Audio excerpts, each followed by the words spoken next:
Selamat sore untuk kita semua. Perkenalkan, nama saya Seriana Kusantiwi, NPM 33180013 semester 3A.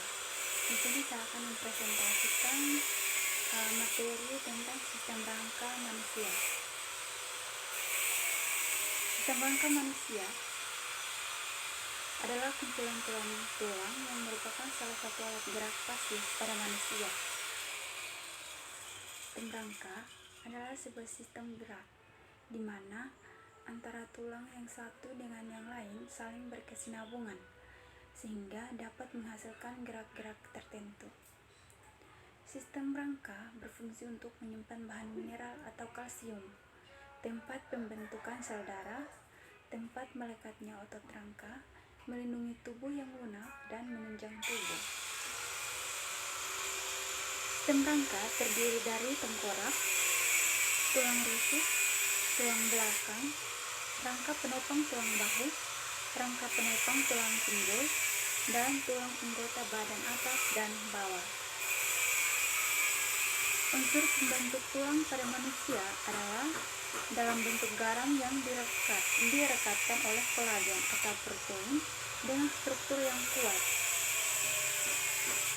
Rata-rata manusia dewasa memiliki jumlah tulang sebanyak 206 tulang. Sistem rangka tidak dapat dilihat oleh mata telanjang karena berada di balik otot. Tulang memiliki peranan yang penting dalam melindungi organ-organ di dalam tubuh. Yang berikut fungsi tulang sebagai penyusun rangka. Sistem gerak yang ada pada manusia adalah kumpulan-kumpulan dari 206 buah tulang yang mempunyai saling keterkaitan antara bagian tulang yang satu dengan bagian tulang yang lain, sehingga bisa membentuk suatu sistem gerak. Rangka pada bagian anggota tubuh manusia memiliki berbagai macam fungsi seperti contohnya, melindungi bagian-bagian tubuh yang lemah, menggerakkan tubuh, tempat melekatnya otot-otot rangka sebagai alat gerak pasif, sebagai tempat produksi sel-sel darah merah atau sumsum belakang, sel darah putih, khusus granulosit dan monosit, juga di sumsum tulang belakang. Sedangkan sel darah putih yang lain seperti limfosit di kelenjar limfa atau kelenjar timur. Berikut sebagai tempat cadangan kalsium.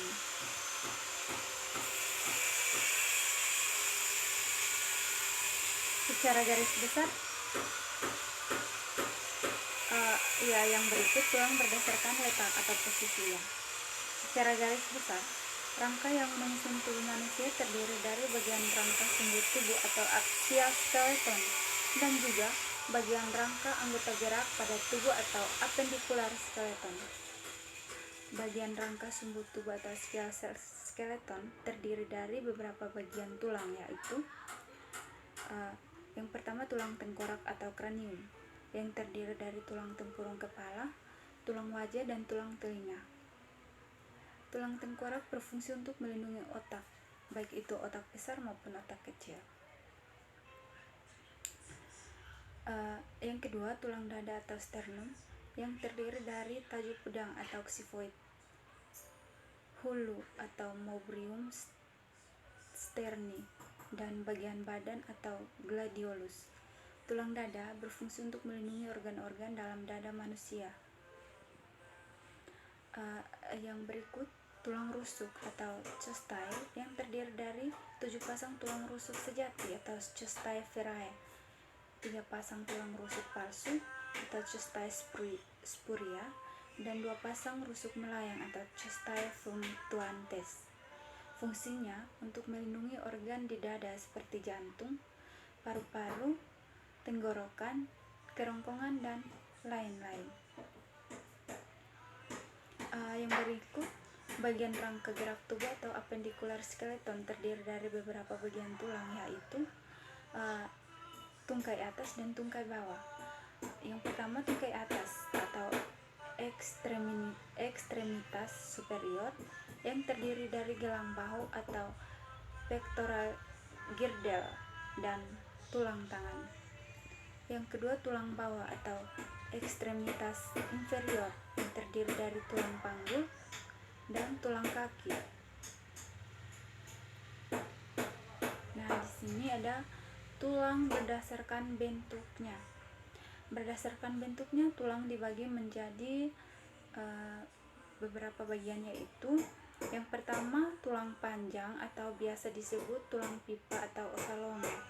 Tulang pipa mempunyai ukuran yang panjangnya relatif lebih besar jika dibandingkan dengan lebar ataupun tebalnya. Contoh tulang paha dan betis. Yang kedua, tulang pendek atau ossa brovia. Dia mempunyai ukuran panjang yang sama persis dengan lebar ataupun tebalnya. Contohnya tulang pendek yang terdiri dari bagian tulang pada pergelangan tangan persis dengan lebar ataupun tebalnya. Contohnya ya tulang pendek yang terdiri dari bagian tulang pada pergelangan tangan. Yang berikut tulang pipi atau ossa plana adalah bagian tulang-tulang yang mempunyai bentuk yang lebar tetapi pipi. Contohnya bagian tulang dahi, tulang ubun-ubun, dan tulang dada. Yang berikut tulang tidak beraturan. Nah,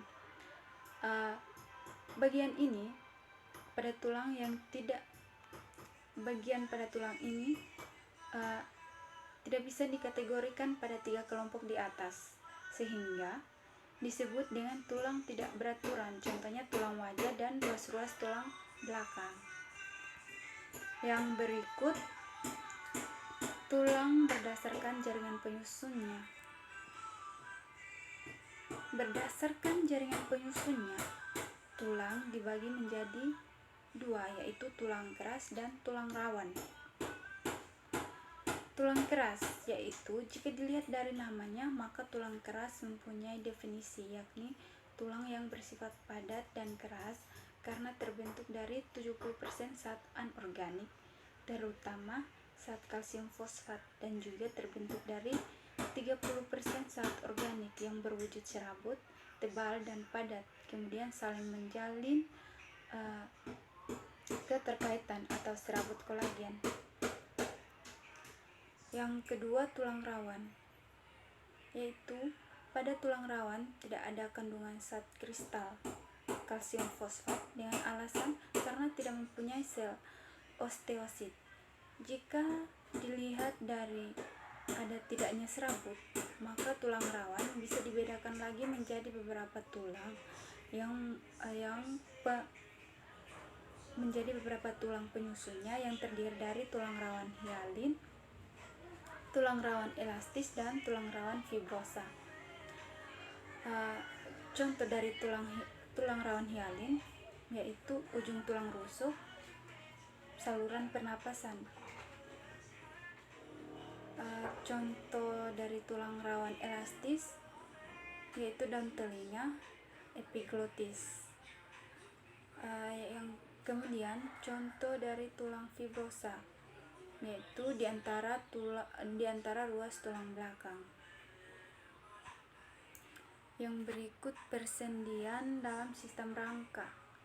Persendian adalah sesuatu yang menghubungkan antar tulang sehingga tulang-tulang tersebut tidak kaku. Menurut sifat geraknya, sendi dapat dibedakan menjadi sendi mati, sendi kaku, dan sendi gerak.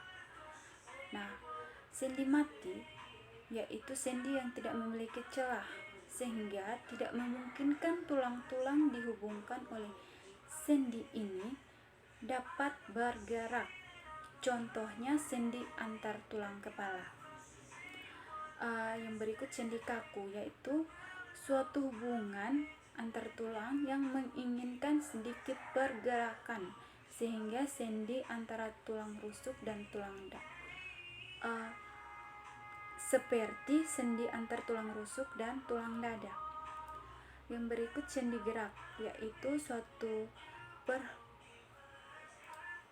perhubungan tulang yang pergerakannya bebas. baik ke satu arah, dua arah maupun ke segala arah.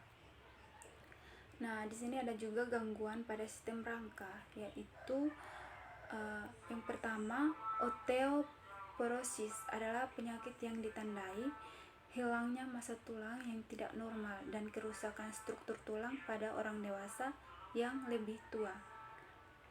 Yang kedua, osteogenesis imperfecta. Penyakit ini adalah kelainan genetik yang membuat tulang patah dengan mudah. Kadang-kadang tulang patah untuk alasan yang tidak diketahui. Yang berikut, kanker tulang.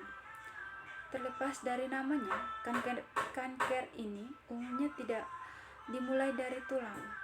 Menurut National Cancer Institute, sebagian besar kasus kanker tulang disebabkan oleh sel-sel kanker yang menyebar dari organ kanker lainnya. Kesimpulannya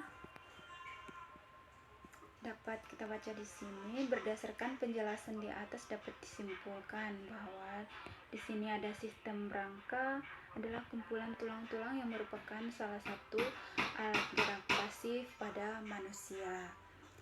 Ada juga sistem rangka memiliki fungsi untuk menyimpan bahan mineral atau kalsium, tempat pembentukan sel darah, tempat melekatnya otot rangka, melindungi tubuh yang lunak dan menunjang tubuh. Ada juga sistem rangka yang ada pada manusia adalah kumpulan-kumpulan dari sebanyak 206 buah tulang yang mempunyai saling keterkaitan antara sebagian tulang satu dengan bagian tulang yang lain sehingga bisa membentuk suatu sistem gerak. Ada juga secara garis besar rangka yang menyusun tubuh manusia terdiri dari bagian rangka sumbu tubuh aksial skeleton dan juga bagian rangka anggota gerak pada tubuh atau appendicular skeleton. Yang berikut, persendian adalah sesuatu yang menghubungkan antara tulang sehingga tulang-tulang tersebut tidak kaku. Sendi tersebut dapat dibedakan menjadi sendi mati, sendi kaku, dan sendi gerak. Baik, inilah hasil presentasi dari saya. Sekian dan terima kasih.